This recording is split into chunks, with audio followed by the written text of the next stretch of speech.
जैसे कि सुल्ताना डाकू के बारे में कहा जाता है कि सुल्ताना डाकू एक अच्छा आदमी था। हाँ, पहले तो अच्छा ही था और बाद में कोई मतलब वो उसको ऐसा मतलब कोई बच्चा ऐसा निकल जाता है जो वो डाकू बन गया।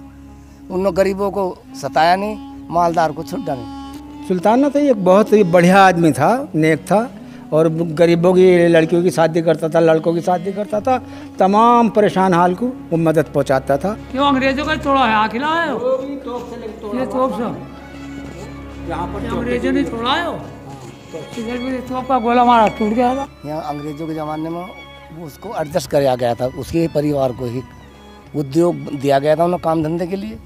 उनकी जेल भी कह लो या कुछ भी कह लो उनकी। पर वो अपना एक घोड़ी रखता था अपने पास, घोड़ी एक नाचने वाली रंडी और 10-20 10-50 आदमी को गिरोह के। कभी किसी गरीब को परेशान नहीं किया, बल्कि गरीब लोगों को और हेल्प करता था और जो लूटी हुई रकम थी वो गरीबों में बांटा करता था, ऐसा कहा जाता है उसके बारे में। हाँ जी, इमदाद भी करता था। जो किसी का कोई वसीला नहीं था उस मतलब इमदाद भी करता था।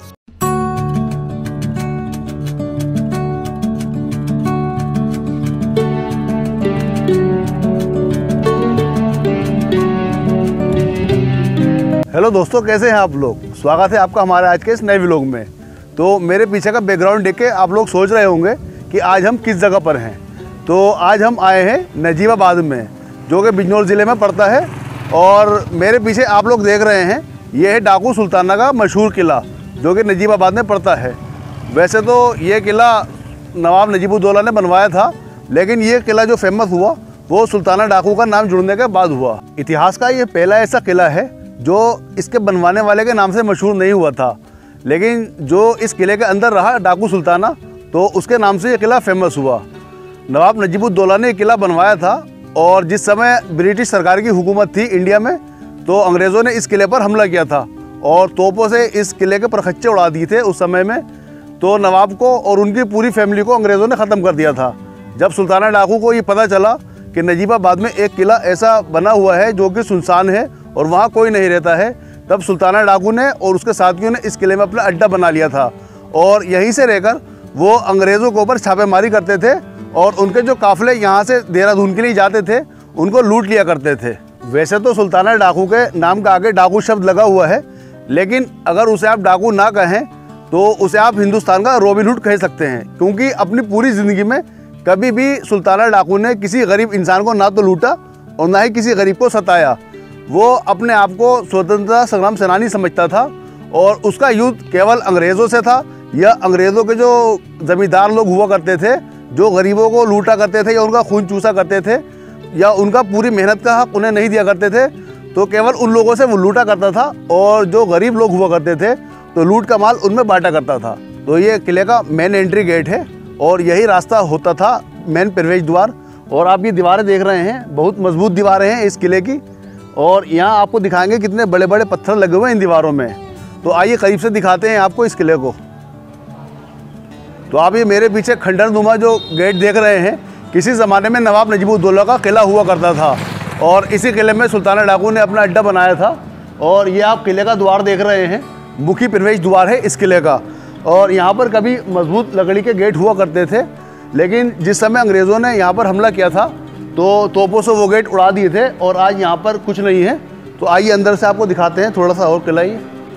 और मेरे पीछे आप लोग ये देख रहे हैं, ये किले का स्वागत द्वार है और जब नवाब किले के अंदर प्रवेश करते थे तो यहाँ पर नौबत बजा करती थी और यहीं से फूल मालाओं के द्वारा स्वागत किया जाता था और इस किले की रौनक उस समय में कुछ अलग ही हुआ करती थी।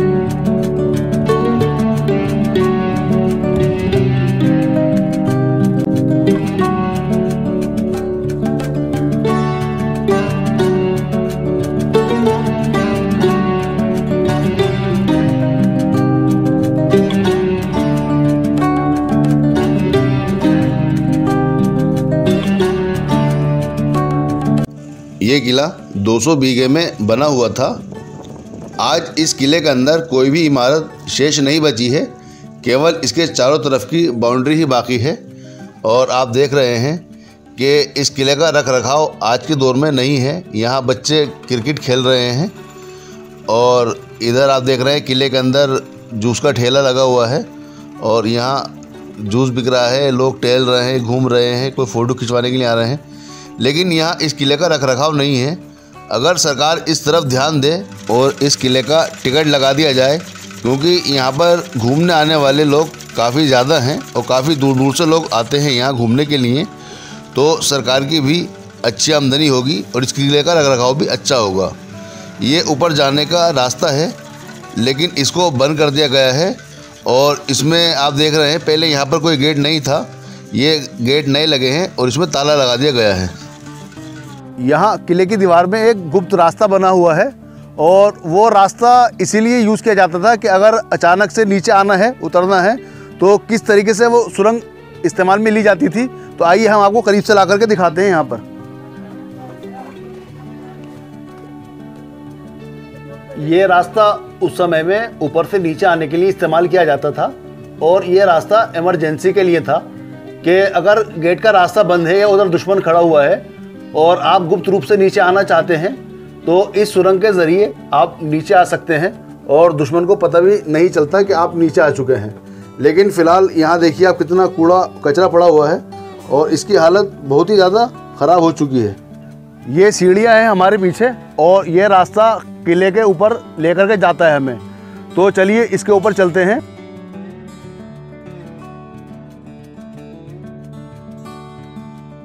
तो ये हमारे पीछे ये वो सुरंग है जो अभी हमने आपको नीचे से दिखाई थी। हम बहुत से किलों में घूम चुके हैं और जगह जगह आप लोगों को दिखाते रहते हैं, अलग अलग जगहों के अलग अलग किले दिखाए हैं, लेकिन जो चीज़ यहाँ हमने इस किले में देखी है, आइए करीब से दिखाते हैं आपको थोड़ा, वो चीज़ अभी तक हमने कहीं नहीं देखी। जो ये गुप्त रास्ता बनाया गया था इस किले में ऊपर से नीचे जाने के लिए, तो ऐसा हमने अभी तक कहीं पर किसी भी किले में नहीं देखा है। ये हमारे पीछे दीवारों में आप लोग छेद देख रहे हैं, तो उस समय ये छेद इसलिए बनाए गए थे कि जैसे यहाँ पर दुश्मन हमला करता था सामने से, तो यहाँ से बंदूक के द्वारा उन पर हमला किया जा सके।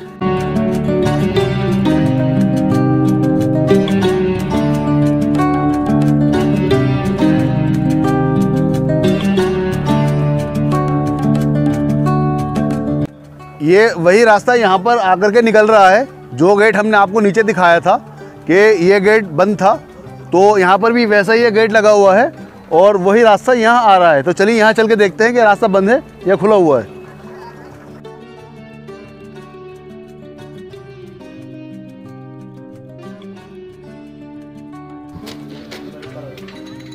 यहाँ बाहर से तो गेट खुला हुआ है, लेकिन अंदर से इन लोगों ने ताला लगाया है और गेट इधर अंदर से बंद है। तो हमें लग रहा था कि शायद यहाँ से रास्ता खुला हुआ है, लेकिन इधर से भी बंद कर रखा है। मैं आपको थोड़ा करीब से दिखाता हूँ। यहाँ पे किले का जो गेट बना हुआ है उसके ऊपर का हिस्सा,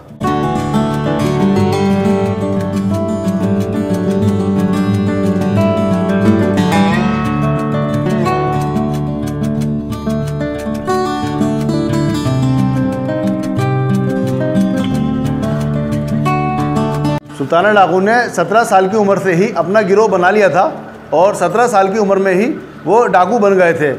जब सुल्ताना डाकू का प्रभाव काफ़ी हद तक बढ़ता जा रहा था और अंग्रेज़ सरकार को बहुत ज़्यादा परेशान कर रहा था सुल्ताना डाकू ने, और अंग्रेज़ सरकार के मुखबिर उनके पीछे थे, लेकिन किसी भी तरह अंग्रेज़ सरकार सुल्ताना डाकू को नहीं पकड़ पा रही थी, क्योंकि सुल्ताना डाकू की जो छवि थी वो ऐसी छवि बन गई थी जो कि गरीबों की मदद किया करते थे और उनके बारे में कोई खबर नहीं लग पाती थी अंग्रेज़ सरकार को। तो जब सुल्ताना डाकू को अंग्रेज़ सरकार नहीं पकड़ पा रही थी, तो उस समय फ्रेडी यंग नाम के एक ऑफिसर को लंदन से बुलाया गया था, जो कि क्राइम स्पेशलिस्ट थे और इस जैसे काफ़ी केस वो वहाँ पर सोल्व कर चुके थे। तो जब फ्रेडी यंग यहाँ पर आए, उन्होंने सुल्ताना डाकू के बारे में जानने की कोशिश की और उनके जो मुखबिर थे या उनके जो करीबी लोग थे, तो उन तक उन्होंने अपनी पकड़ बनाई। जब सुल्ताना डाकू के बारे में उन्हें पता चल गया कि सुल्ताना डाकू कहाँ छुपे हुए हैं, तो एक उनके जो बहुत विश्वास पात्र थे सुल्ताना डाकू को, उनको लालच गए और उनसे सुल्ताना डाकू का पता पूछ लिया गया और वहाँ पर छापामारी करके फ्रेडी यंग ने सुल्ताना डाकू को गिरफ्तार कर लिया था। लेकिन उस समय तक फ्रेडी यंग खुद सुल्ताना डाकू से इतने ज़्यादा प्रभावित हो चुके थे कि वो उनको अपना मित्र समझने लगे थे और वो चाहते थे कि सुल्ताना डाकू की कुछ मदद कर सकें, क्योंकि वो जानते थे कि सुल्ताना डाकू गरीबों की मदद करने वाला इंसान है और एक नेक दिल इंसान था। तो फ्रेडी यंग का भारत में केवल एक ही दोस्त बन रहा था और उसका नाम था सुल्ताना डाकू, जिसको वो खुद अपना मित्र कहते थे। तो फ्रेडी यंग ने सुल्ताना डाकू से कहा था कि आप अंग्रेज़ सरकार के मुखबिर बन जाइए और मैं आपकी मदद करूंगा और आपकी जेल से निकलने में मदद करूंगा।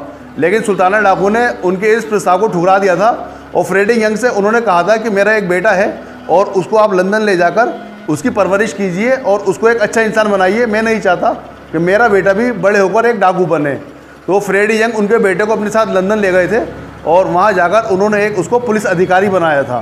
तो ये पूरा जीवन था सुल्ताना डाकू का। अब कुछ लोग कहते हैं कि बहुत अच्छा इंसान था, लेकिन एक स्वतंत्रता संग्राम सेनानी ही था और जो कि सिर्फ अपने आप को अंग्रेज़ों का दुश्मन समझता था और वो चाहता था कि जो अंग्रेज़ जुल्म सितम कर रहे हैं किसी तरीके से उसको ख़त्म किया जा सके। लेकिन अंग्रेज़ उसे डाकू समझते थे, क्योंकि जो अंग्रेज़ों के साहूकार लोग थे या ज़मींदार लोग थे वो उनसे माल रकम छीना करता था। सुल्ताना डाकू के अंदर एक ख़ास बात और ये थी कि सुल्ताना डाकू जब भी कहीं डाका डालने जाया करते थे तो वो दिन और तारीख बताने के बाद वहाँ पर डाका डाला करते थे जहाँ भी उन्हें डाका डालना हुआ था। और ये उस समय की बात है जिस समय पूरी ब्रिटिश हुकूमत उनके पीछे पड़ी हुई थी हाथ धोकर और सुल्ताना डाकू को नहीं पकड़ पा रहे थे। तो ये बहुत दिल और जिगर की बात है कि ऐसे समय में सुल्ताना डाकू जहाँ भी डाका डालने जाते थे वहाँ पहले बता दिया करते थे कि फ़लाँ दिन और फ़लाँ तारीख को हम आपके यहाँ डाका डालेंगे। और सुल्ताना डाकू के ऊपर बॉलीवुड में भी फिल्म बन चुकी है जिसमें दारा सिंह ने सुल्ताना डाकू का रोल किया था। तो सुल्ताना डाकू एक बहुत फेमस किरदार है इंडिया के अंदर और एक काफ़ी मशहूर इंसान है। तो यहाँ के कुछ स्थानीय लोग मिले हमें, तो यहाँ किले के बारे में इन लोगों से पता करते हैं, यहाँ का इतिहास के बारे में। तो चाचा क्या नाम है आपका? कुमार राज। आप यहीं के रहने वाले हैं? महाबत। तो ये बता रहे हैं कि ये यहाँ इसी गांव के रहने वाले हैं। तो ये किला आपने देखा है, आप यहाँ के रहने वाले हैं, तो ये किला हमेशा से ऐसे ही बना हुआ है?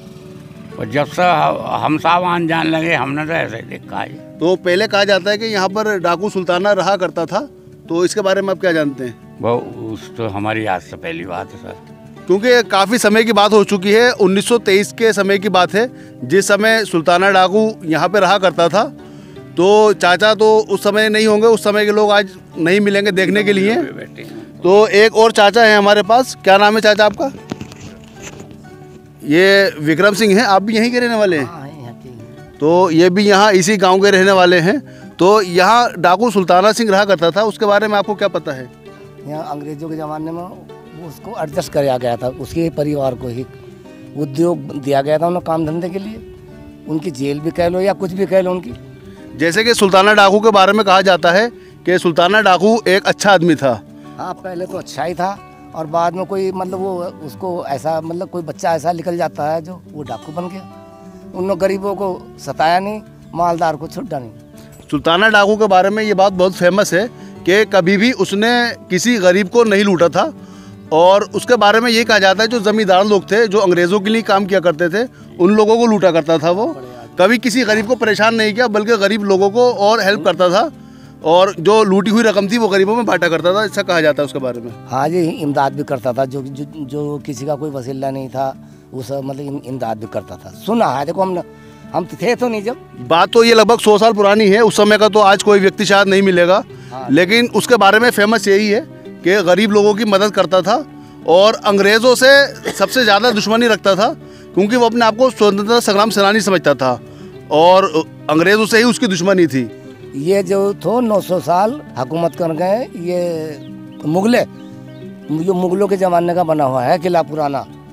अंग्रेज़ तो बाद में आया, अंग्रेज़ जो आया बाद में आया, उसके बाद में फिर वो अंग्रेज़ भी चला गया। अब ये हिंदुस्तान पर है। जिस समय बता रहे हैं कि मुग़ल यहाँ हिंदुस्तान में हुकूमत करते थे और नवाब नजीबुद्दौला यहाँ पर थे, तो ये किला उस समय का है।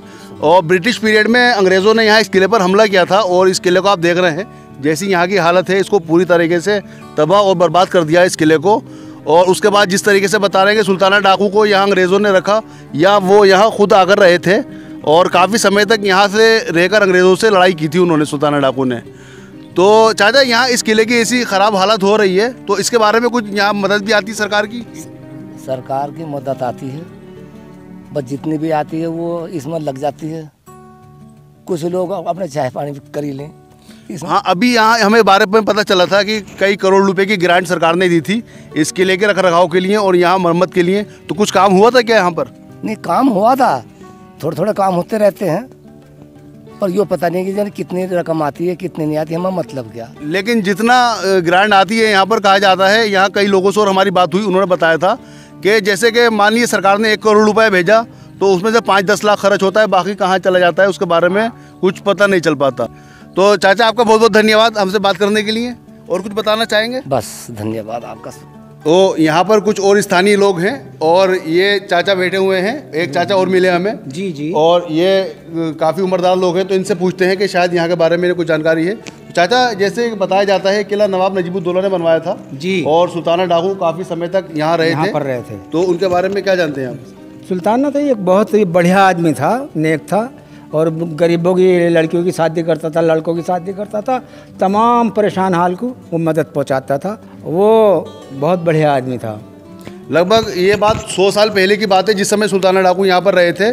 और उससे पहले नवाब नजीबुद्दौला यहाँ पर रहा करते थे, जो जिस समय अंग्रेज़ों ने इस किले पर हमला किया था। तो उस समय के बारे में कुछ मालूमात है आपको? नहीं, हमारे बड़े बुड्ढे तो ये कहते चला है कि वो अपना इसके बाद में अंग्रेज़ों ने इसे गिरफ्तार किया और इसके बाद में यहाँ पर रहा। चाचा का कहना है कि जैसे अंग्रेज़ों ने गिरफ्तार किया था सुल्ताना डाकू को और यहाँ पर रखा था, कुछ लोगों का ये कहना है कि जब अंग्रेज़ों ने इस किले के ऊपर अधिकार कर लिया था और नवाब नजीबुद्दौला को, उनके परिवार को ख़त्म कर दिया था, तो उसके बाद वो यहाँ से चले गए थे और सुल्ताना डाकू ने यहाँ पर कब्जा किया था और अपने पूरे गिरोह के साथ वो यहाँ पर रहा करता था। एक चाचा और है यहाँ पर। चाचा, आपका नाम क्या है? बाबूराम। आपका यहीं के रहने वाले हैं? हाँ, मोहम्मदपुर का रहने वाला मैं। ये यहीं बराबर गाँव के ही रहने वाले हैं। तो चाचा, इसमें कितना सच है कि सुल्ताना डाकू यहाँ पर रहा करते थे और अंग्रेज़ों से उनकी लड़ाई रहती थी, और जैसे कि उनके बारे में कहा जाता है कि वो बड़े ज़मींदारों को लूटा करते थे और गरीबों में पैसा बांटा करते थे? मैं जब ब्रिटिश सरकार भारत में आ गई, जी जी, ईस्ट इंडिया कंपनी के रूप में भारत में अंग्रेज आए जी, व्यापार करना, ये तो आप भी जानते हैं, पढ़े लिखे। तो वो जब उनके परिवार थे 10-20 जो कुछ भी, उनमें सुल्ताना डाकू यहाँ ही तो पैदा हुआ। हाँ जी, यहाँ ही। सुल्ताना डाकू के बारे में कहा जाता है कि मुर्दाबाद में हर तले का रहने वाला था। हाँ, रहने वाले होके थे, उन्हें गिरफ्तार, उनका अलग लोकल जेल बना दी सबकी हो। अच्छा अच्छा, मतलब तखड़े बहुत थे वे। जी जी, आपसे रोडे लंबे लंबे जोड़े। जी जी, इतना हमने भी देखा बाद में जब आए करते थे, तो उनकी लोकल जेल बना रखी थी वो अलग। यहीं पर रहते थे वो? हाँ, यहाँ साहब रहते थे अंग्रेज, और 1-2-4 रहते थे गांव वाले पहरे पर। और जब वो यहाँ ही पैदा हुआ, यहाँ ही पढ़ाई परवरिश हुई इसकी, यहाँ ही पढ़ा लिखा भी था वो। सुल्ताना डाकू के बारे में यही कहा जाता है कि जिस समय 17 साल की उम्र थी सुल्ताना डाकू की, तो 17 साल की उम्र में सुल्ताना डाकू बन चुका था। और डाकू जो नाम दिया था उन्हें अंग्रेज़ों ने दिया था, वो डाकू नहीं था, आम लोगों को, गरीब लोगों को कभी परेशान नहीं करता था। तो और क्या बताना चाहेंगे आप? बस वो अपना एक घोड़ी रखता था अपने पास, घोड़ी, एक नाचने वाली रंडी, और 10-20 10-50 आदमी को गिरोह के थे। वो यहाँ नहीं रहा, फिर जब बदमाशी आ गया उसका नंबर, तो हरिद्वार से नैनीताल तक जंगल में रहता वो। सुल्ताना डाकू बाद में नैनीताल में काफ़ी समय तक रहे थे, और क्योंकि ये रास्ता हमने बताया देहरादून की तरफ जाता है, तो इस जगह को तो उन्होंने इसलिए चुना था कि यहाँ से अंग्रेज़ों के काफिलों पे हमला करते थे और उनका सामान लूटने के लिए। तो चाचा, आपका बहुत बहुत धन्यवाद। कोई और जानकारी आपको हो तो बता दी। नवाब नजीबुद्दौला के बारे में एक? नवाब नजीबुद्दौला बाहर से आए थे कहीं, 3-4 भाई थे। एक ने अफजलगढ़ बना लिया किला, एक ने कालागढ़ बना लिया, एक ने शेरकोट भी है, उसमें दुकान अपना। आज हम जैसे देख रहे हैं सिर्फ इस किले में चारों तरफ से बाउंड्री बची है। हाँ, और यहाँ पर कोई रहने के लिए रिहाइश गाह जैसे कि होता है। जी जी, ये इधर देख रहे नहीं, सामने देखो आप। जी जी, उससे ये जहाँ खड़ी पेड़, हाँ, उसके ताड़ के, जी, खजूर के, जी जी, इन्हें महल कहते हैं। अभी इसमें ही नहीं भरी हुई है, लखौरी इंटर की चौड़ी। तो वहाँ पर बना हुआ था रहने के लिए? मतलब बन नहीं पाया पूरा, नहीं पाया। फिर ब्रिटिश सरकार आ गई। अच्छा, ये किला बन ही रहा था जो हमला किया है? तो बन गया था पूरा। अच्छा, अंदर के महल नहीं बन पाए थे, बन पाए थे, नींव मौजूद है। अच्छा, पूरी तरीके से बन नहीं पाया था जो अंग्रेजों ने यहाँ हमला किया था। क्यों अंग्रेजों का तोड़ा है, किला है ये तोप से, यहाँ पर अंग्रेजों ने तोड़ा है, इधर भी तोप का गोला मारा, टूट गया था। ठीक है चाचा, आपका बहुत बहुत धन्यवाद। अभी चाचा जिस जगह के बारे में हमें बता रहे थे कि यहाँ पर किला बना हुआ था और जिसको तोप से उड़ा दिया था अंग्रेज़ों ने, तो यही वो जगह है। यहाँ पर आप देख रहे हैं कि नींवों के निशान आज भी बाकी हैं, लेकिन यहाँ पर बनी हुई इमारत को पूरी तरह से ख़त्म कर दिया गया था।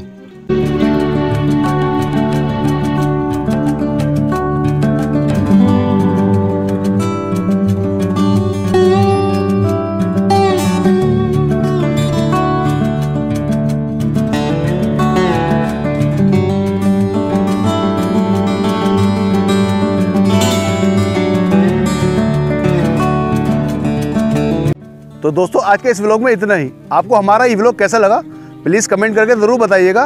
और इस वीडियो को लाइक और शेयर ज़रूर कर देना। अगर चैनल पर नए हैं तो प्लीज़ चैनल सब्सक्राइब कर दिएगा। बहुत जल्द आप लोगों से मुलाकात होगी एक नई जगह पर एक नई वीडियो के साथ। तब तक हमें अपनी इजाज़त। अल्लाह हाफिज़।